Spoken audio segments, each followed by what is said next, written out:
Hey friends, I'm Lia Scholl, pastor of First Friends Meeting in Greensboro, North Carolina.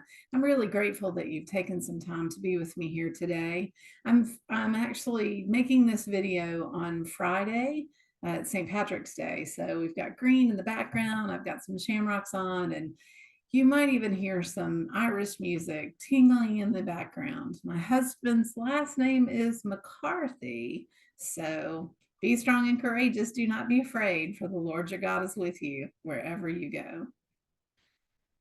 Today's text is found in chapter 19 of Matthew. And it's a troubling text a little bit. We have to be careful when we speak of the Pharisees and Sadducees in the biblical text. The New Testament is used to incite prejudice and violence against Jews in contemporary settings.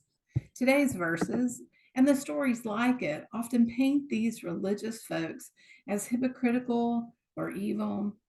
Now, I want to be clear that these religious rulers, these Sadducees and Pharisees, were faithful and loving Jews. The debate that the Sadducees and Pharisees are doing with Jesus, well, it's part of their religion. It was then and remains today the way that Jewish law is refined.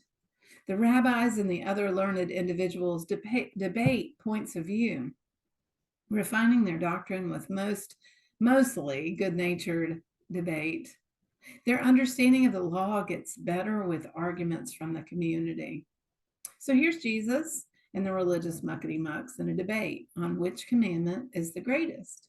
The Pharisees clearly meant out of the 10 commandments, but Jesus answered not with one of those 10, but with the Shema, a well-known verse from Deuteronomy that says, "You shall love the Lord with all your heart, all your soul, and all your strength." It is usually prefaced with, "Hear, O Israel, the Lord your God is one." It is a call to worship with all your being, but also one that should be taught to your children as well. Jesus compounds his unusual text choice. He pairs the Shema with a text from Leviticus. Again, not part of the 10 Commandments, but commentary on the commandments called the Levitical Code. In it are rules about sexual purity, planting fruit trees, cutting your hair, and then how you should treat strangers in the land, foreigners. Twice in this text, it says, "You shall love another as yourself." First in verse 18, this chapter 6, I think. You shall not take vengeance or bear a grudge against any of your people, but you shall love your neighbor as yourself. I am the Lord. And then again in verse 34, the alien who resides with you shall be to you as the native born among you. You shall love the alien as yourself, for you are aliens in the land of Egypt. I am the Lord, your God. Have I mentioned that this is a message about belonging? What exactly is belonging? One lame definition of belonging says an affinity for a place or situation. Not good enough. Another definition goes like this: belonging is a sense of fitting in or feeling like you are an important member of a group. It's okay. Still not great. The Cambridge Dictionary comes up with a better one.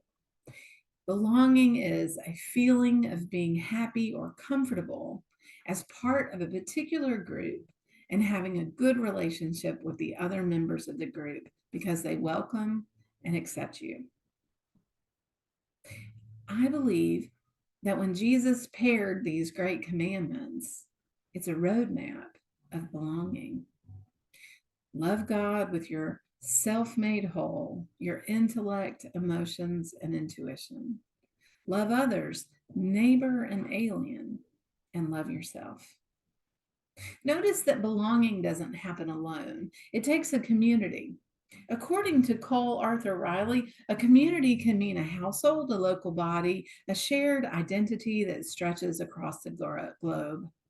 But it can also mean a group who knows your name, people who know you and know about the ugly parts of you and stay. If I'm totally honest, I haven't always had the best luck with belonging. It was hard.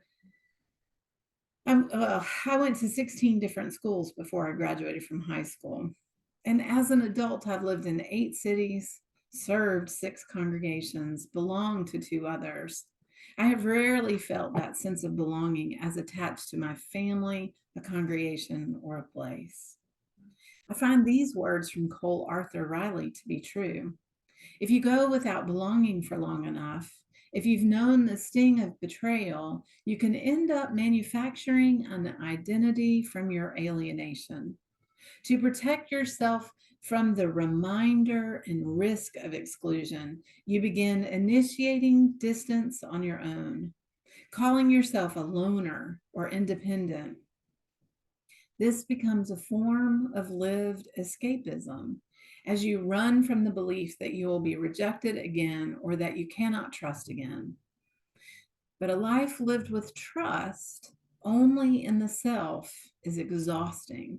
It is not freedom, it is a yoke that falls helplessly and incessantly on you. Y'all, we need each other.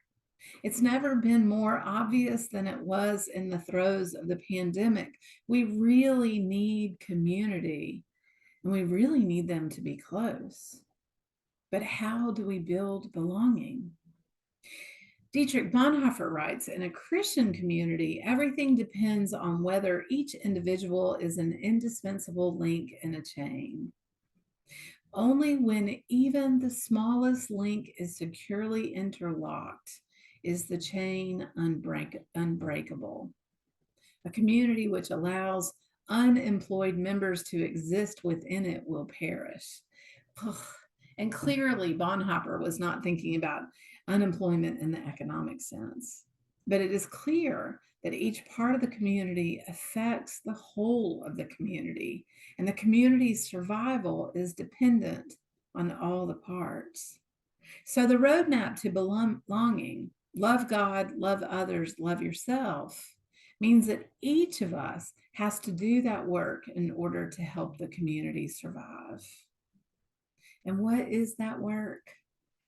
It is the work of love. It is not a feeling of love, it is the work of love. Carla McLaren, the author of The Language of Emotions, says, when an emotion is healthy, it arises only when it's needed. It shifts and changes in response to its environment, and it recedes willingly once it has addressed an issue.